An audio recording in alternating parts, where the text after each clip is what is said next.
nós precisamos entender essa questão. Qual é o posicionamento da igreja evangélica em relação à pessoa, à figura desse líder religioso chamado Papa? Seja ele Francisco, seja ele o Papa que for, certo? Então, é muito importante isso, irmãos, até porque nós vivemos numa época em que há uma elasticidade muito grande nas convicções. Antigamente, as pessoas tinham mais convicções naquilo que elas acreditavam. E hoje, a própria cultura, o tempo em que nós vivemos é um tempo em que as pessoas têm muita dificuldade em primeiro definir o que elas creem. E depois de definir o que elas creem, defender o que elas creem de uma forma correta. E a gente tem essa preocupação de que a nossa igreja seja uma igreja que saiba se posicionar e dizer o porquê das coisas. Não simplesmente falar as coisas no vazio.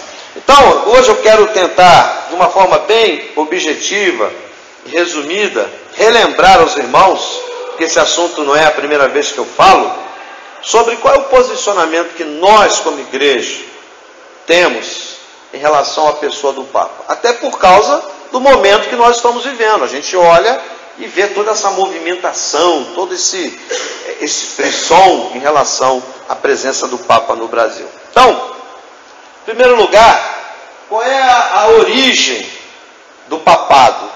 Qual é a origem? Onde é que começou isso?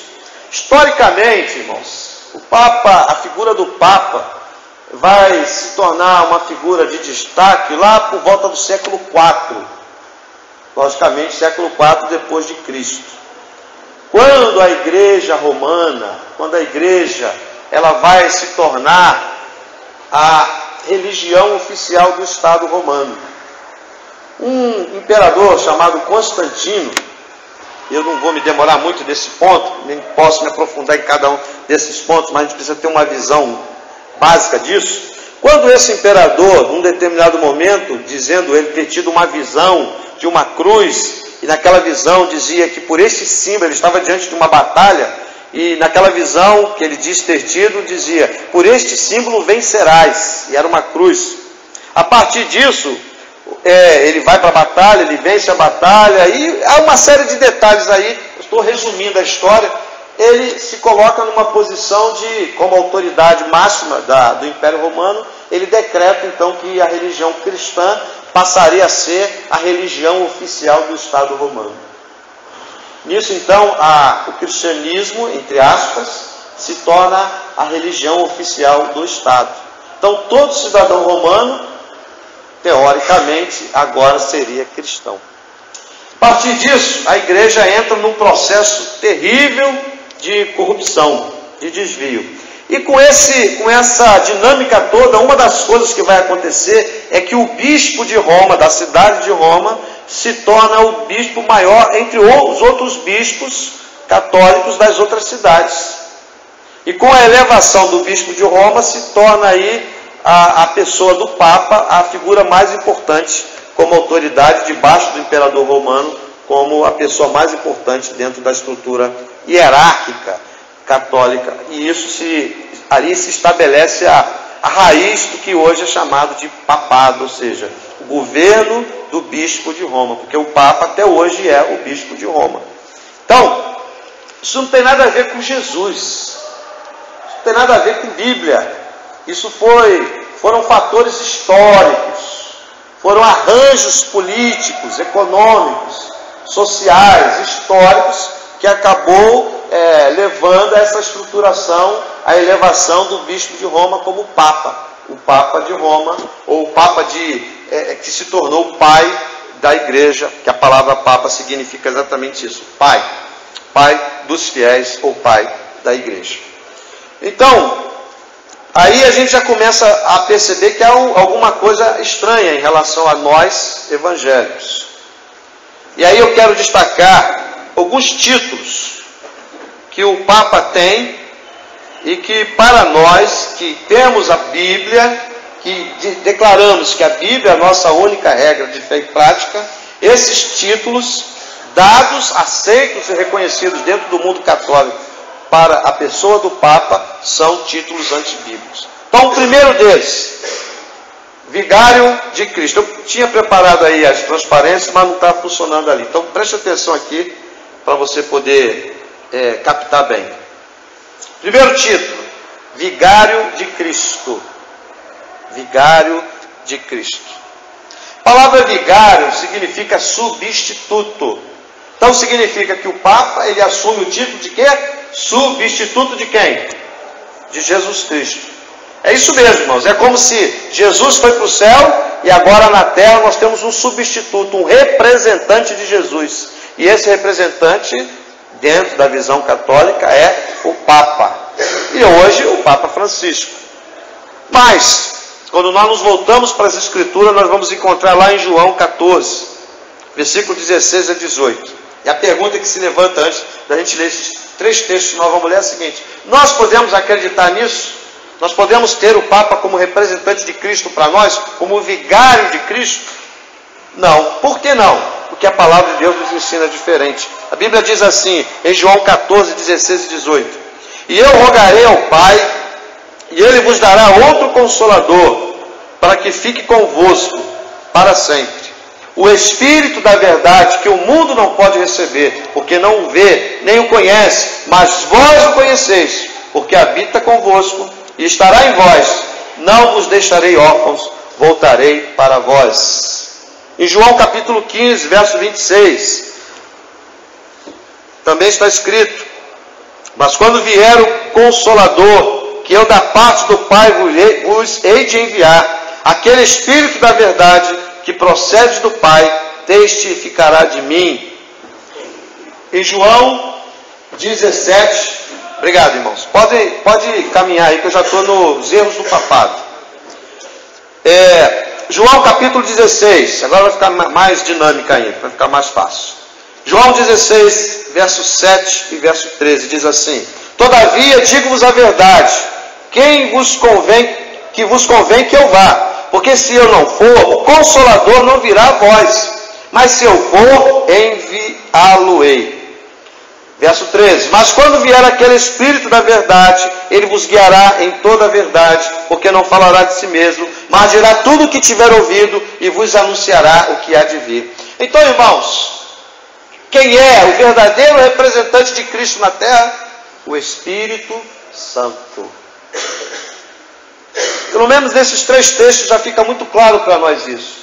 Nós não temos esse representante na figura de uma pessoa, de um líder, de uma autoridade, por mais carismático, por mais interessante, por mais preparado, por mais investido de autoridade, ou por mais que ele seja até reconhecido por outras autoridades. Para nós que temos a Bíblia como regra de fé, ou seja, como a fonte da orientação espiritual para as nossas vidas, nós não temos outra fonte. A nossa fonte de orientação espiritual são as Escrituras.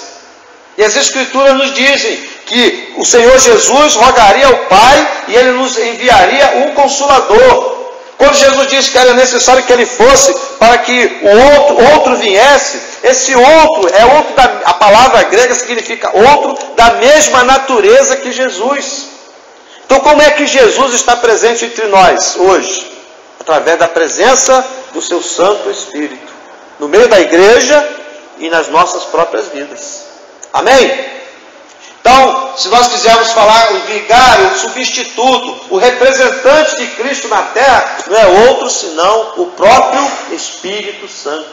O próprio Deus está entre nós, na pessoa do Espírito Santo, e não na pessoa de um Papa, de um líder religioso humano. Ficou claro isso? Amém? Um outro título, irmãos, muito conhecido, e que também é atribuído à pessoa do Papa, e esse título também não tem o seu respaldo nas Escrituras, é o seguinte: Sumo Pontífice. Sumo Pontífice. Pode caminhar aí, nós já passamos aí. Sumo Pontífice. O que significa isso? Sumo é aquele que está acima sobre todos, sobre os outros. Sumo. Pontífice é uma palavra latina que significa construtor de pontes. Interessante isso. mas ela significa, na verdade, sacerdote. Por causa daquela visão, o sacerdote é aquele que constrói uma ponte entre o homem e Deus. Então a palavra tem um simbolismo nesse aspecto, é aquele que constrói uma ponte, pontífice. E a palavra de Deus nos vai falar quem de fato é esse construtor sumo dessa ponte entre nós e Deus. Não é uma pessoa, todos nós já sabemos. O que Jesus disse lá em João 14,6? Eu sou o caminho, a verdade e a vida, ninguém vem ao Pai senão por mim. Quem é o nosso sumo pontífice? Quem é o nosso sumo sacerdote? Quem é aquele que faz a ponte, que fez a ponte e que mantém esse acesso direto à presença de Deus para nós? É o próprio Senhor Jesus Cristo. Não é um homem. Nós podemos ser sacerdotes uns para os outros. Em que sentido? Na medida em que, quando eu estou orando pelo irmão, eu estou sendo, nesse aspecto, sacerdote do irmão. Por quê? Porque eu estou intercedendo, eu estou orando a Deus pela vida do irmão. Quando o irmão está orando por mim, o irmão está sendo sacerdote para mim, porque o irmão está intercedendo a Deus por mim. É por isso que a palavra de Deus nos ensina essa dinâmica, orai uns pelos outros. É por isso que os reformadores, no século XVI, quando a reforma aconteceu, uma das verdades que eles resgataram é o chamado sacerdócio universal dos crentes. Ou seja, não existe uma elite sacerdotal. Não existe um grupo de homens que foram revestidos desse poder sacerdotal, e sobre esses homens há o poder de perdoar pecados, de reter perdão, e a eles nós deveríamos estar buscando para termos acesso a Deus. Não, a Bíblia diz que todo crente, todo servo de Deus, toda serva do Senhor, todo homem e mulher de Deus se constituem sacerdotes uns para os outros. Então, quem é o sacerdote dos sacerdotes? Quem é o sumo pontífice? Quem é o construtor da ponte? É Jesus. Pedro diz que debaixo do céu não há nenhum nome dado entre os homens, pelo qual importa que sejamos salvos, senão o nome de Jesus. Então, meus queridos irmãos, sumo pontífice, título dado ao Papa, biblicamente, o nosso construtor de ponte, o nosso sumo sacerdote por excelência, chama-se Jesus Cristo. Jesus Cristo é o nosso grande sacerdote. Amém? Ficou claro isso? Outro título, que também a gente tem ouvido muito por essa semana, e é um título também atribuído ao Papa, e biblicamente é complicado, é o título de Santo Padre. O que significa isso? A palavra Padre significa Pai. Santo Pai. Santo Padre. Mas quando nós olhamos para as Escrituras, nós vamos encontrar Jesus dizendo assim em Mateus 6,9: vocês orem assim: Pai nosso, que estás nos céus, santificado seja o teu nome. Jesus, ele estava aqui ensinando os discípulos a orar, e ele está chamando a atenção dos discípulos para se dirigirem a quem como Pai? Ao próprio Deus. Nós poderemos dizer Santo Pai. Quando nós falamos isso, nós não estamos nos dirigindo à pessoa de um homem, estamos nos dirigindo ao próprio Deus. Então esse título, Santo Padre, Santo Pai. Interessante que hoje eu estava assistindo o jornal da hora do almoço, e uma pessoa que estava chegando em Aparecida, um casal de idosos, a repórter perguntou: e vocês? Nós acabamos de chegar. E ela perguntou: vocês têm esperança de entrar no santuário para assistir a missa lá de dentro? Ele disse: temos sim, nós vamos conseguir. Eu sei que vai ser muito difícil, mas como Deus é grande e Maria é maior. Falou, saiu assim, sabe quando você solta uma palavra do automático? Como Deus é grande, né? E Maria é maior, apontando para a igreja consagrada a Maria. Aí a reportagem partiu para o outro lado.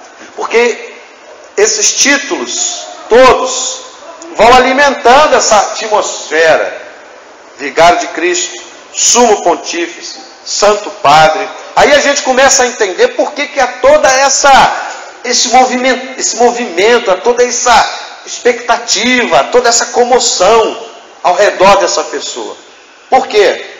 Milhares de pessoas acreditam que essa pessoa, ela tem esses predicados, esses títulos são válidos para ele.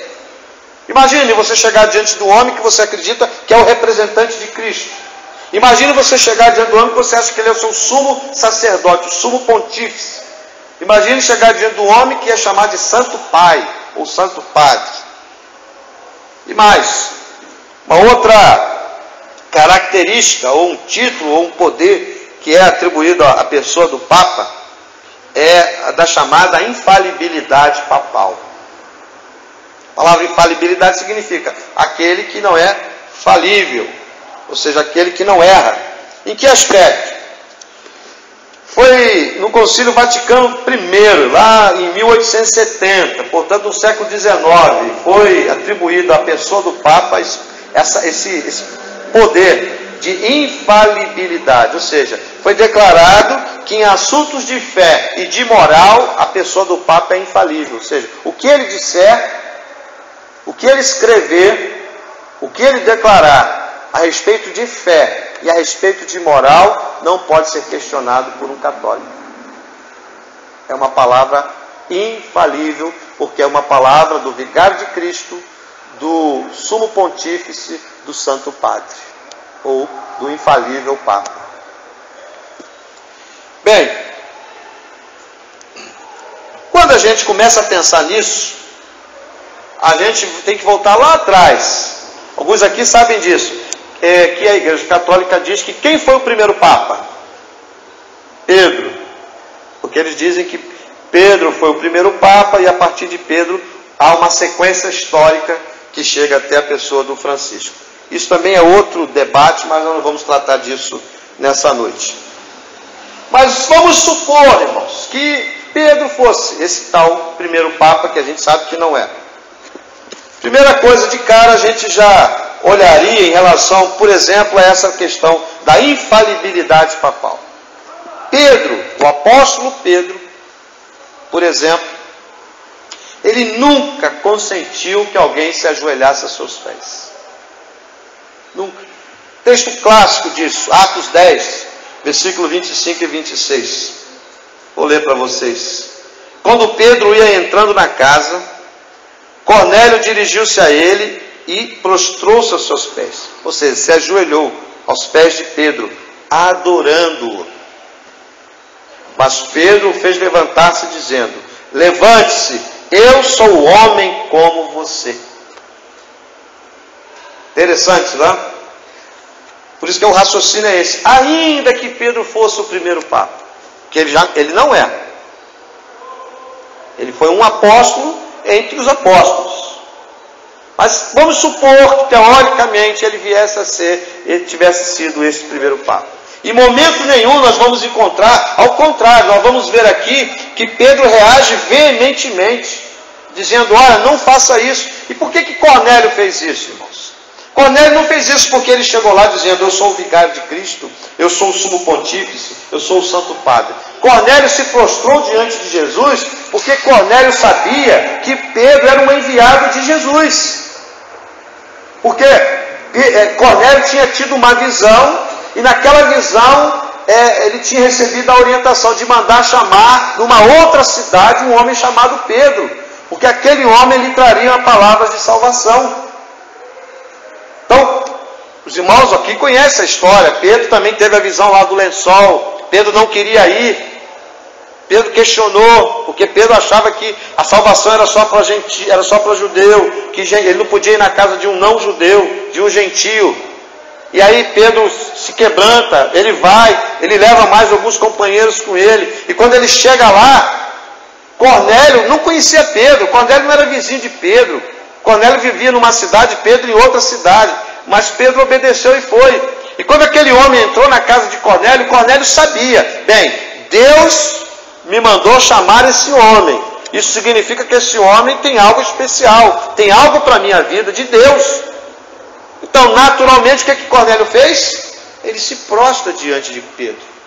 Só que quando Cornélio faz isso, Pedro, com discernimento e com entendimento espiritual, diz: olha, não faça isso. Porque Pedro sabia que só podemos nos ajoelhar diante do Senhor. Pedro não queria correr o risco de trazer para ele uma glória que não lhe pertencia. Pedro tinha temor de Deus. Então Pedro diz: olha, levante-se, porque eu sou um homem como você. Eu não sou nenhum Deus, eu não sou nenhuma autoridade desse nível para você se ajoelhar diante de mim. Isso aconteceu com Paulo e com Barnabé também, com Silas. Aquelas viagens missionárias, de vez em quando alguém queria se prostrar diante deles, e eles tinham que insistir com as pessoas, dizendo: não faça isso. Porque imagine, irmãos, o impacto de um incrédulo, de um homem que nunca ouviu falar de Deus. De repente chega alguém ali e faz um milagre. Um homem que está morrendo é curado. Logo aquelas pessoas que eram pagãs, elas começam a querer adorar aquela pessoa. É como mais ou menos acontecesse assim: um de nós fôssemos para a Índia, ou numa tribo indígena, ou numa tribo africana, pagã, que não conhece a Deus, e você chega lá, e você diz: olha, eu vim aqui em nome de Jesus de Nazaré. E você vai e ora por um enfermo, ora por alguém que está morto, aquela pessoa ressuscita, ou aquele enfermo, numa enfermidade terrível, é curado imediatamente. Aquelas pessoas ali, elas vão logo querer te adorar. Elas vão logo querer se ajoelhar nos seus pés, dizer: não, você é o próprio Deus que veio para o nosso meio. Você tem um poder que nós nunca vimos aqui. Era mais ou menos isso que acontecia naquela época. Pedro chega na casa de Cornélio, Cornélio se prostra adorando, mas Pedro imediatamente corrige aquela atitude e diz: não faça isso, que eu sou homem como você. Exatamente. Quando eu estava assistindo hoje essa movimentação, eu fiquei pensando: muitos evangélicos estão questionando isso hoje. Mas no meio evangélico também, infelizmente, há muita idolatria.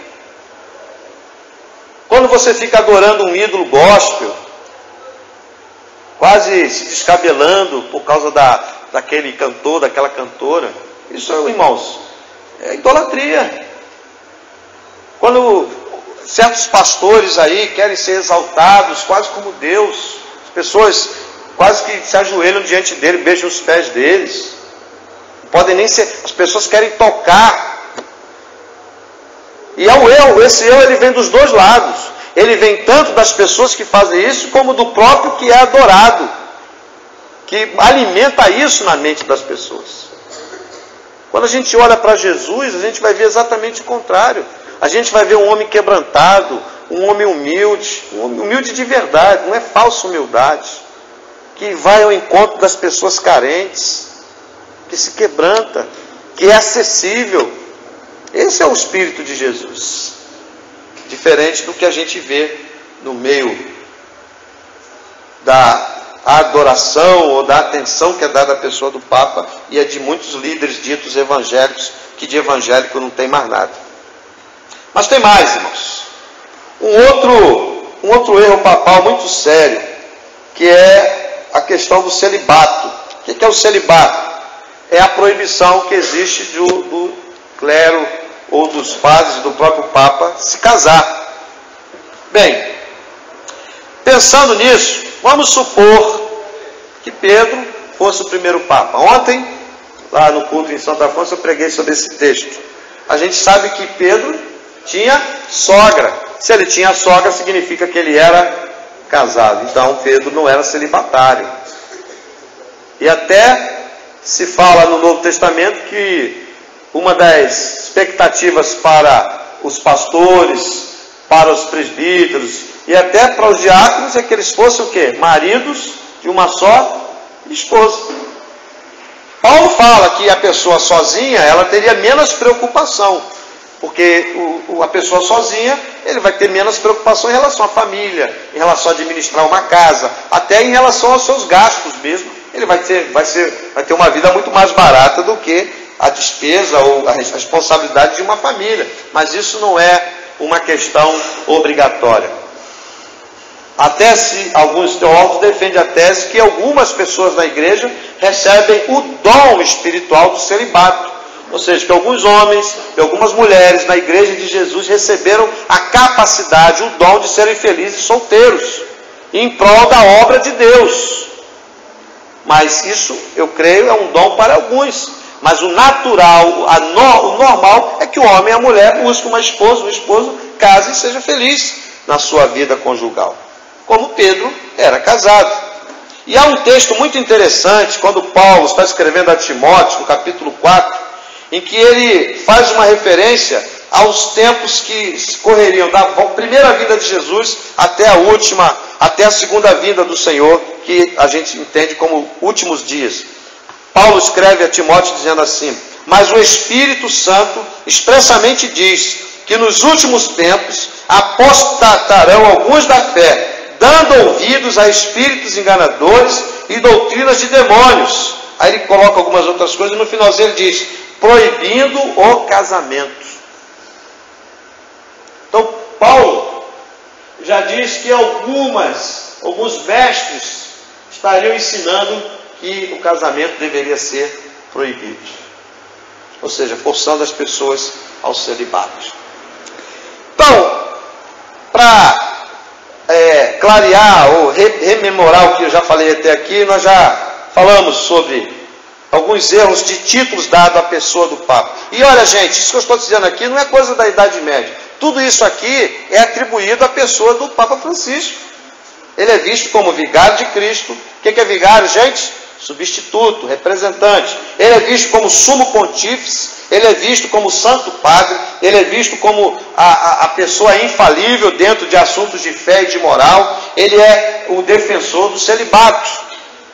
E ele também, celibatário. Agora, qual é a nossa posição evangélica? Se alguém lhe perguntasse na sua escola, na sua vizinhança, no seu trabalho, qual é a posição dos evangélicos em relação ao Papa? O que nós podemos dizer para uma pessoa que além de tudo isso que eu já falei aqui, que faz parte da fundamentação da nossa posição. Então, nós podemos, baseado em tudo isso e muito mais, dizer que nós não aceitamos a autoridade do Papa como representante de Jesus Cristo na Terra. Nós não estamos aqui, irmãos, questionando o caráter dele. Se ele é uma pessoa boa, se ele é uma pessoa humilde, se ele é uma pessoa... Eu até escrevi um textozinho, talvez eu coloque na internet, em que o título é o seguinte: que pena, o Papa é idólatra. Porque o Papa, ele nos transmite coisas muito... Esse Papa nos transmite uma imagem muito positiva, de uma pessoa simples, de uma pessoa acessível, ele tem um sorriso, ele é uma pessoa carismática, no sentido não espiritual, mas no sentido da personalidade dele. Ele é uma figura carismática. Desde que ele era arcebispo lá na Argentina, a gente percebe que ele é uma pessoa que se preocupa muito com os pobres, coisas que têm a ver realmente com Jesus.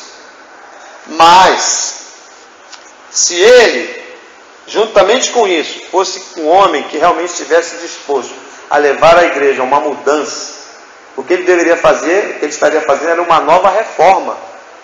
Ele teria que rebater uma série de situações que exatamente separam os evangélicos bíblicos. É até difícil, até uma redundância falar evangélicos bíblicos, porque hoje, irmãos, nem todo mundo que se diz evangélico é bíblico. Infelizmente, hoje a gente tem que dizer evangélico bíblico. Então, existem diferenças radicais, cruciais entre o catolicismo e os evangélicos bíblicos. Então, esse negócio de dizer nada a ver, todo mundo é de Jesus, todo mundo é de Deus, isso não é verdade, isso não é bíblico. Nós precisamos ter convicções. Nós não vivemos numa gelatina de fé, nós vivemos numa rocha, que é a palavra de Deus. Então, nós não aceitamos a autoridade do Papa como representante de Jesus Cristo na Terra. Quem é o representante de Cristo na Terra, irmãos? É o Espírito Santo de Deus. Nós não aceitamos a palavra do Papa, os documentos que ele escreve, as declarações que ele faz, como normativas para nós. Ou seja, a palavra do Papa ela não é objeto de fé para nós. Nós podemos até concordar com alguma coisa que ele diga. Por exemplo, o Papa pode se levantar, como ele já diz, dizer: a homossexualidade é pecado. Oprimir os pobres desagrada a Deus. Nós precisamos ser mais humildes. Eu concordo com isso, você tem que concordar com isso. Mas daí dizer que a palavra dele é normativa para nós, não. É a mesma coisa, irmãos. Eu posso ouvir um líder espírita, kardecista, dizer assim, olha, nós precisamos ter um coração mais quebrantado, mais humilde, nós precisamos atentar mais para os sofredores ao nosso lado. Concordamos com isso. Mas dizer que a doutrina espírita ela é correta para nós é outra coisa. Os irmãos estão entendendo?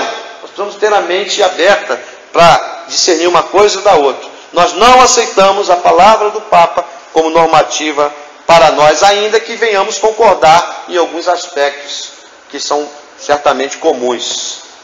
Outra posição evangélica em relação ao papado é que nós temos somente a palavra de Deus como nossa única regra de fé e prática. Aí você pode perguntar assim, mas e a Igreja Católica? A Igreja Católica não está fundamentada somente nas Escrituras. A Igreja Católica ela funciona baseada em 3 fontes de autoridade. A tradição da Igreja, ou seja, o ensino dos anos que a Igreja tem, dos líderes que a Igreja teve ao longo dos seus escritos, da sua tradição. A Igreja está fundada na palavra do Papa, por isso o Papa emite documentos, encíclicas, declarações, e essas declarações, encíclicas, esses documentos, elas vão formar o conjunto de fé católica. Se você é católico, se você fosse um católico, você teria que aceitar as palavras do Papa, porque ele seria autoridade espiritual sobre a sua vida como católico. Então, o catolicismo ele se fundamenta na tradição da Igreja, na palavra do Papa, e aí eles dizem também nas Escrituras. Só que na prática, as Escrituras não são a norma fundamental, porque o que vai pesar mais, na verdade, é a tradição e a palavra dos papas. Entenderam isso? Onde é que está a fonte de governo de uma igreja evangélica? Na palavra de Deus, nas Escrituras. Por isso que nós temos que estar sempre avaliando a nossa caminhada à luz das Escrituras. Por quê? Nós corremos o risco de nos desviar das Escrituras. Nós corremos, irmãos, esse risco. Por isso nós temos que estar sempre avaliando se as nossas práticas são bíblicas, se o meu pensamento é cristão, bíblico, bibliocêntrico, se os meus valores, se a minha perspectiva, se a minha cosmovisão, se a minha visão do mundo, ela está respaldada nas Escrituras e não em outra fonte. Eu posso chegar aqui um dia e dizer, olha, a partir de hoje é assim.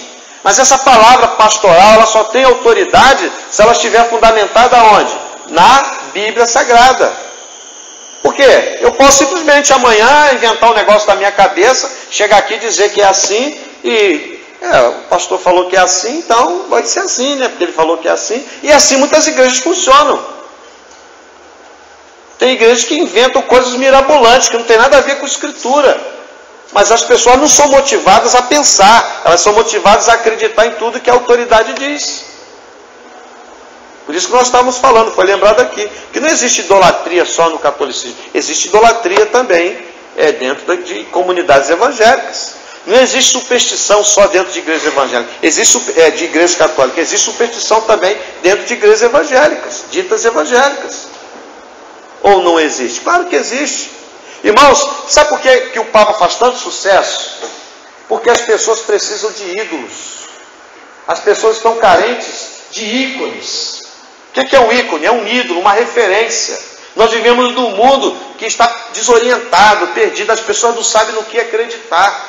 Aí de repente surge alguém com uma imagem de estabilidade, com uma imagem carismática, com uma imagem atraente, como uma referência que tem por trás dele uma história.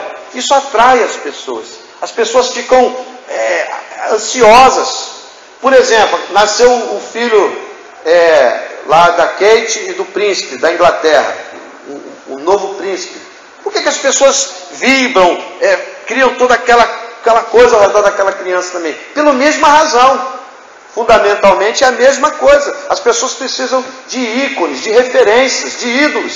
É por isso que existe idolatria também no meio evangélico. Porque as pessoas querem ter referência, elas querem adorar um determinado pastor, elas querem reverenciar um determinado cantor, cantora, determinada igreja, determinado título, determinado rótulo, porque é da natureza humana. Domingo eu comentei aqui, vocês lembram que quando Moisés subiu o Sinai para ter um encontro com Deus, só porque ele demorou um pouco mais, o que eles fizeram logo lá no acampamento? Criaram logo outro ídolo.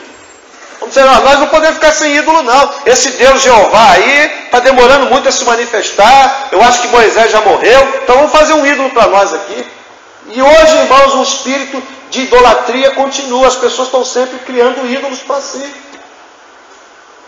E a figura do Papa vem nesse contexto também. Então, nós, como evangélicos, nos posicionamos em relação ao papado, reconhecendo que somente a palavra de Deus é a nossa regra de fé e prática. O que é o Papa para nós então? Nós o reconhecemos apenas e tão somente como um líder político religioso dos católicos do mundo. Ele é um líder político porque o Vaticano é um país. Aquela praça, aquele pedacinho de Roma ali é um território à parte, é um país chamado Vaticano. E o Papa é o líder maior daquele governo. Então ele é um líder político. E ele também é um líder religioso, na medida em que ele é o líder dos católicos do mundo. Ele é o Papa, o pai dos católicos do mundo. Nós, como evangélicos, simplesmente reconhecemos isso. Ele é o chefe da Igreja Católica e é um chefe político do país chamado Vaticano. E aí, irmãos, vem uma das coisas que mais nos entristece em relação à pessoa desse Papa que está aí fazendo tanto sucesso, que é a nossa posição em relação aos santos católicos. Eu vou pedir um irmão aí que tem uma voz boa, que abra sua Bíblia no Salmo 115. Salmo 115. E nós vamos ver o alerta bíblico. Nós vamos ver Salmo 115 de 1 a 11. Um irmão aí com uma voz boa, disposição para ler, vai ficar de pé e vai ler para nós. Salmo 115 de 1 a 11. Um voluntário aí, por favor. Fique de pé e leia para nós aí. Alguém vai ler?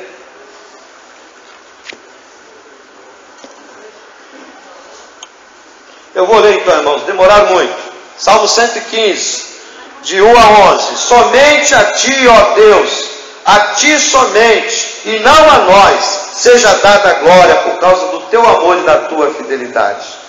Por que é que as outras nações nos perguntam, onde está o Deus de vocês? Nós respondemos, o nosso Deus está no céu, Ele faz tudo o que quer. Os deuses das outras nações são de prata e de ouro, são feitos por seres humanos. Eles têm boca, mas não falam, têm olhos, mas não veem, têm ouvidos, mas não ouvem, têm nariz, mas não cheiram, têm mãos, mas não podem pegar, têm pés, mas não andam, e da garganta deles não sai nenhum som. Que fiquem iguais a esses ídolos, aqueles que os fazem e os que confiam neles.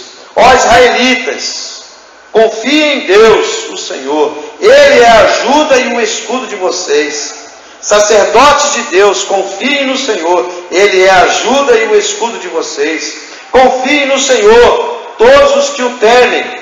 Ele é a ajuda e o escudo de vocês. Amém. No Salmo 135 é repetido quase basicamente a mesma coisa. Versículo 15 a 18. Os deuses das outras nações são de prata e de ouro, são feitos por seres humanos. Eles têm boca, mas não falam, têm olhos, mas não veem, têm ouvidos, mas não ouvem, e não podem respirar.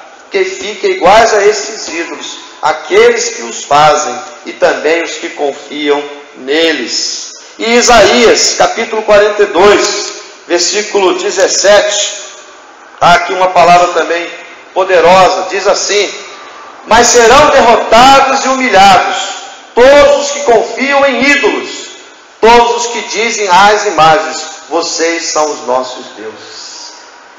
Mas serão derrotados e humilhados todos os que confiam em ídolos, todos os que dizem às imagens. Ou seja, alguém que se prostra diante de uma imagem diz, vocês são os nossos deuses. Isaías 43, 11. Já vou ler. Isaías 43, 11 diz: Eu mesmo sou o Senhor, e além de mim não há Salvador algum. Irmãos, isso aqui é muito sério. Eu mesmo sou o Senhor, e além de mim não há Salvador algum. O Senhor traz para ele exclusivamente. E Isaías 42, 8 também diz: Eu sou o Senhor, este é o meu nome, não darei a outro a minha glória, nem a imagens o meu louvor. Ah, mas nós não adoramos a imagem é um parente, é um retrato. Eu nunca vi ninguém prostrado diante de uma imagem clamando, de uma foto clamando. Eu nunca vi ninguém diante de uma foto suplicando. Eu nunca vi ninguém diante de uma foto pedindo intermediação a Deus. Qual foi o texto? Isaías 45, 20. O Senhor Deus diz: venham e ajuntem-se todos os povos que escaparam com vida, e apresentem-se no tribunal. Não sabem nada as pessoas que oram a deuses que não podem salvá-las, pessoas que fazem procissões carregando as suas imagens de madeira. E por aí vai, irmãos. São palavras tão claras, irmãos. Nós temos que falar isso às pessoas, irmãos, e deixa eu fazer uma observação aqui. Nós temos que falar a essas pessoas com amor, com graça, com misericórdia, mas com firmeza. Ah, está tudo bem, tudo é de Deus. Chamá-los de irmãos. Ah, vocês são irmãos nossos. Deus é um só. Irmãos, isso não é conversa para um cristão evangélico. Nós não podemos ser inimigos, mas com amor. Ontem nós estávamos lá numa casa pregando a palavra de Deus, e eu fui muito claro, com todo respeito, mas com toda a veemência da palavra. Não é Maria, não é santo, não é santo. Foram essas palavras que eu usei. Vocês vão ficar com raiva de mim depois? Eu não estou ali para agradar a elas, mas com amor, com graça, a gente fala a verdade. E se ela entendeu a mensagem como ela disse que entendeu, ela vai poder clamar somente por Jesus, para que ela seja salva.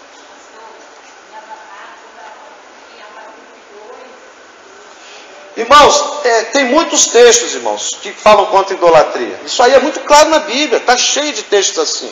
O importante é você conhecer esses textos e expor esses textos com amor e com sabedoria na hora certa. O problema que a gente enfrenta hoje, irmãos, o que eu estou dizendo aqui não é novidade. O que eu estou falando aqui é coisa que quem é crente há muito tempo sabe. O problema é que nós nos calamos.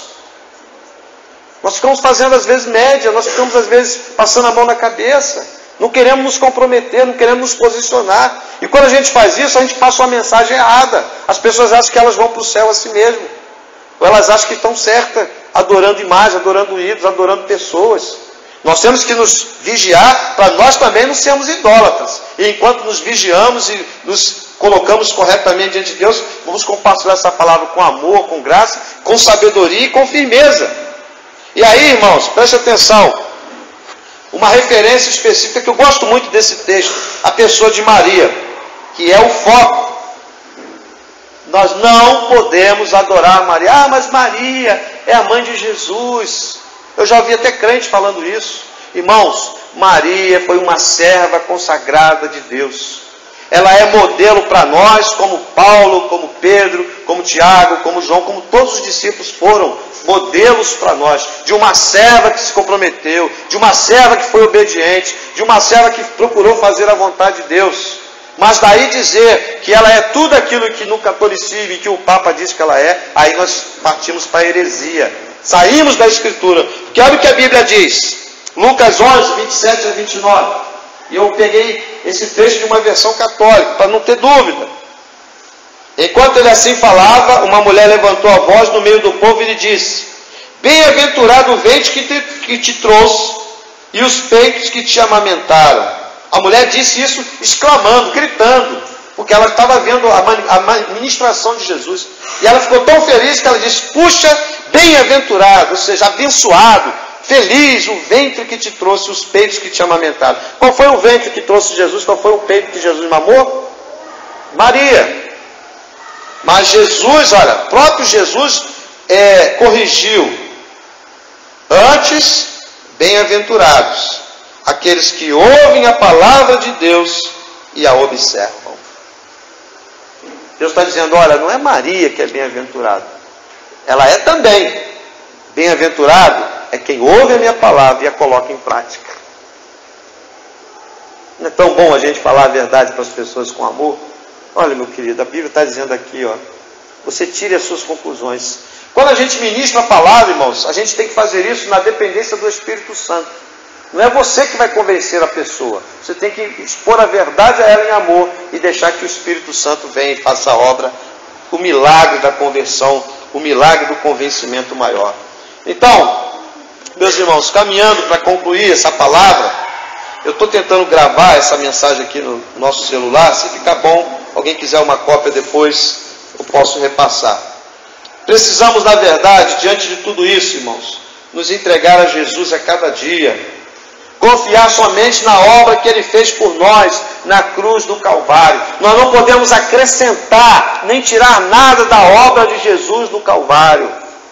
Se você querer acrescentar alguma coisa à obra de Jesus, você está fazendo algo tão errado quanto tudo isso que eu falei. E se você quiser tirar alguma coisa da obra de Cristo na cruz do Calvário, é a mesma coisa, irmãos. Nós temos que buscar a presença diária de Jesus, andar na luz de Jesus, meditar na palavra de Deus. Ela tem a orientação segura para a nossa jornada neste mundo e na eternidade. E esse mundo é tão confuso, irmãos. Como disse o Arnaldo Jabor, é um mundo fragmentado. Hoje, a pessoa pode acreditar em qualquer coisa. A nossa cultura, antigamente, alguns anos atrás, para evangelizar era mais fácil. Você perguntava à pessoa assim, você acredita na Bíblia como palavra de Deus? Você dizia, acredito. E era você mostrar os textos bíblicos para ela e ela dizia, realmente está na Bíblia. Hoje, quando você vai conversar com algumas pessoas, elas dizem para você assim, mas quem disse para você que a Bíblia é a palavra de Deus? Quem garante para você que esse texto aí é realmente de Deus? E aí? Mas em outra oportunidade a gente vai trabalhar essa questão. Mas só para mostrar como que hoje é diferente. O pessoal vai dizer para você, mas tem a religião tal, que também tem as escrituras dela. Por que só a Bíblia é certa e as outras escrituras não são? Não adianta a gente chegar e dizer, isso é do diabo. Tá, ela vai dizer, mas quem garante que a sua também não é? Que o diabo que está me enganando, como você diz, não está enganando você também. Percebe? Porque essa é a mentalidade chamada pós-moderna. É a mentalidade que está estabelecida no nosso tempo. As pessoas hoje pensam assim. Antigamente as pessoas tinham convicções mais absolutas. Uma das características desse pós-modernismo é que tudo é relativo. Tudo depende do ponto de vista de cada um. Essa é a ideia reinante no nosso tempo. Por isso que é difícil hoje evangelizar. Mas a palavra de Deus diz que nada podemos contra a verdade, senão pela própria verdade, irmãos. Nós temos que confiar no poder sobrenatural da verdade. Meditar na palavra de Deus, ela tem a orientação segura para a nossa jornada nesse mundo tão confuso.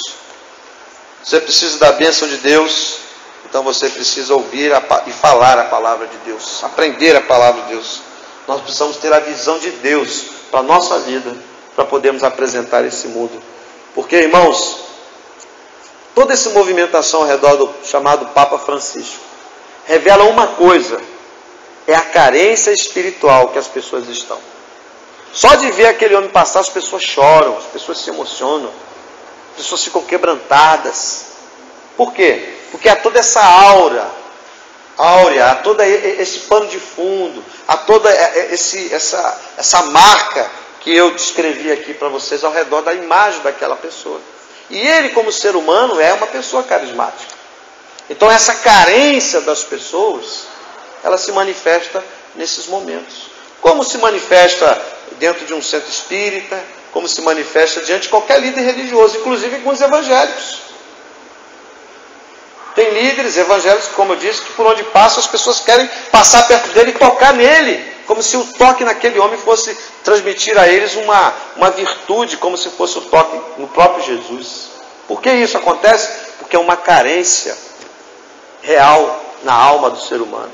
Mas essa carência ela só pode ser preenchida pela presença de Jesus. Então nós precisamos estar firmados em Jesus e com sabedoria e graça, aprendendo mais e mais das coisas de Deus, para ministrarmos a esse mundo tão carente. E enquanto ministramos a esse mundo tão carente, nós mesmos permaneçamos firmes na rocha, que é o Senhor Jesus, que nos traz a sua palavra no poder do Espírito Santo. Amém. Vamos orar, irmãos.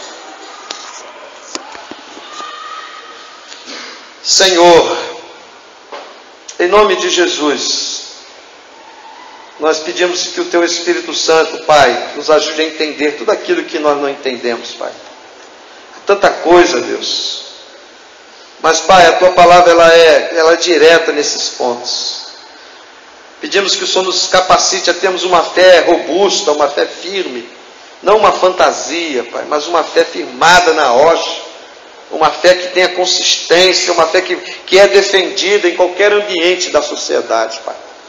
E nos dá sabedoria, amor, graça, para que com muita misericórdia no coração, Pai, a gente possa repassar essas verdades a outras pessoas.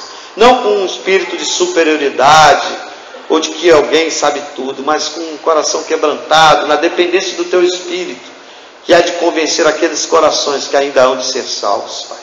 Usa cada um de nós, do mais jovem ao mais velho aqui, Pai. Nos ensina mais e mais as Tuas verdades e nos capacite mais e mais a transmiti-las com graça, com amor e com misericórdia, Pai. Eu peço que seja assim, Pai, na minha vida, na vida dos meus irmãos, na vida da nossa igreja, Pai. Em nome de Jesus. Amém e amém, Senhor. Amém, irmãos. Que Deus te abençoe, que a graça do Senhor esteja sobre a sua vida. Você tenha uma noite de paz, restante de semana abençoado.